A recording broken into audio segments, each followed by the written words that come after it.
ሰላም ጤና ይስጥልን። እንደምን አምሽታችኋል? እንደምን ውላችኋል? ከአፋብኃ ኒውስ ዕለታዊ የድል ዜናዎችን እናሰማለን። አብራችሁን ቆዩ።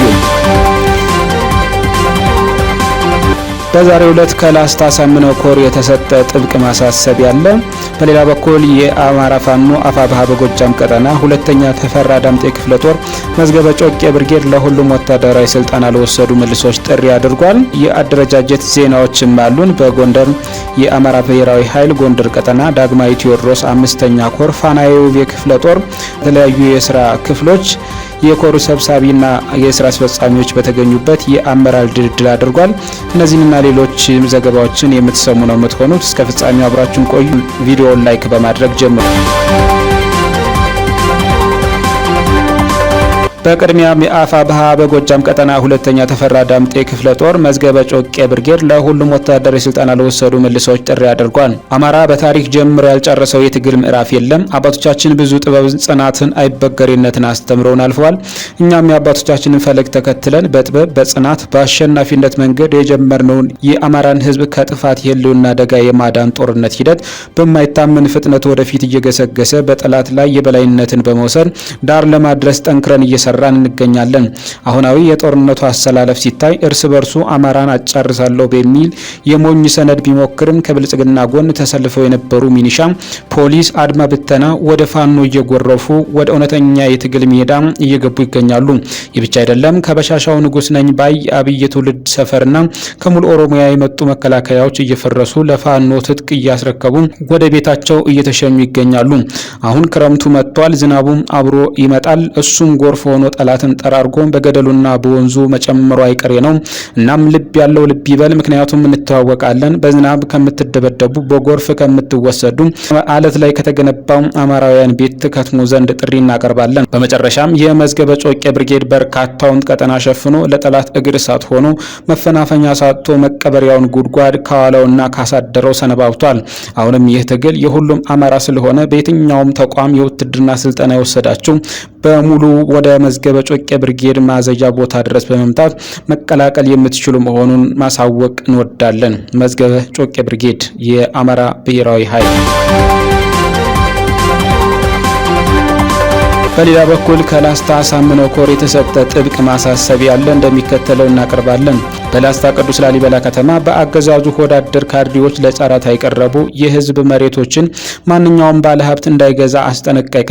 የአማራ ህዝብ እንደ ህዝብ የተረጋገጠለትን የህልውና አደጋ ለመቀልበስ የቁርጥ ቀን ልጆቹ ዱሩን ቤቴ ብለው እየታገሉ ባሉበት የእናት ሆድ ጅንጉርጉር እንዲሉም አንዱ ለፍቶ አዳሪ ሌላኛው ቀልቶ አዳሪ ሆኖባት የብልጽግና የጭን ገረዶች የባንዳነት ጥግ ማሳያዎች እናቱ ለምትታረድበት፣ እህቱ ለምትደፈርበት፣ ወንድሙም ለሚገደልበት የጥንጅት መግዣ ይህንን ለሚያስፈጽሙ ባንዳዎች ደሞዝና አበል ክፍያ የሚውል በጀት አገዛዙ በልቶ የጨረሰ ቢሆንም ይህንን መተኪያ የሚሆን ላስታ ቅዱስ ላሊበላ ከተማ ላይ የወጣቶችና የህዝብ ንብረቶች የሆኑትን 3 መሬቶች በብልጽግና መራሹ ሆዳም አማራ የትሮይ ፈረሶች ለጨረታ ቀርበዋል። የላስታ ቅዱስ ላሊበላ ከተማ መዘጋጃ ኃላፊ በአቶ መሳይ ወዳጄ ቀጭን ትዕዛዝ ባለሙያዎችን በማስፈራራት ጨረታው በአንድ ቀን እንዲፈጸም ባይፈጸም ከናንተ ራስ አልወርድም ብሎ በማስፈራራት ጨረታው እንዲለጠፍ ተደርጓል።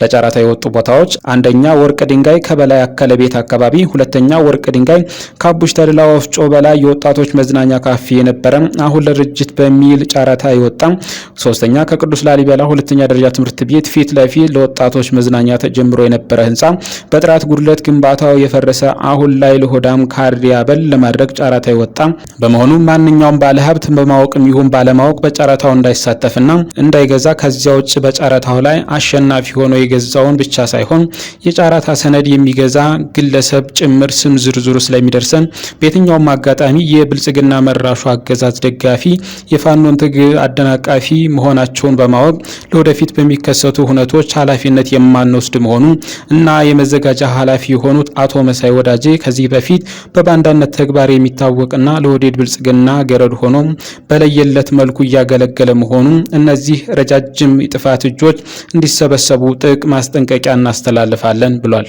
መዳረሻችን ድልና ነጻነት የሆነው የአማራ ህዝብ የህልውና ተጋድሎ ተጠናክሮ ይቀጥላል ሲል የአማራ ፋኖ ብሔራዊ ኃይል አፋብኃ ወሎ ቤተ አማራ ላስታ አሳምነው ኮር የህዝብ ግንኙነት ኃላፊ ፋኖ ቢሆነኝ አሳውቋል። ፋኖ መሩ የአማራ ህዝብ ትግል ከተጀመረ 22 ወራትን አስቆጥሯል። በዚህ ከ22 ወራት በላይ ባስቆጠረው የትግል ሂደትም ብዙ እመርታዎችን አሳይቷል። ከነዚህም መካከል ወቅቱ የሚጠይቀውንና ትግሉ የሚያስፈልገውን በሰው ኃይል፣ በወታደራዊ ቁሳቁስና በፖለቲካዊ እድገት ከጊዜ ወደ ጊዜ እያደገና እየተመነደገ በመምጣቱ በተበታተነ መንገድ ይካሄድ የነበረው የትግል አካሄድ ተቋማዊ ቅርጽና አሰራርን በተከተለ መንገድ በመድረሱ አደረጃጀቶች ህግና የህግ ጠገንን እንዲሁም መመሪያን መሰረት አድርገው ከመሰረታቸው የተነሳ እየጎመራ ወደ ኮር አደረጃጀት ደርሷል። እንዳስፈላጊነቱ ቀጣይም ወደ ላቀ ወታደራዊ አደረጃጀት ከፍ የሚል ይሆናል። በወታደራዊ ቁሳቁስም ቢሆን ትግላችን ወደፊት እየተራመደ ባለበት ፍጥነት ልክ ታጥቀናል፣ እየታጠቅንም እንገኛለን።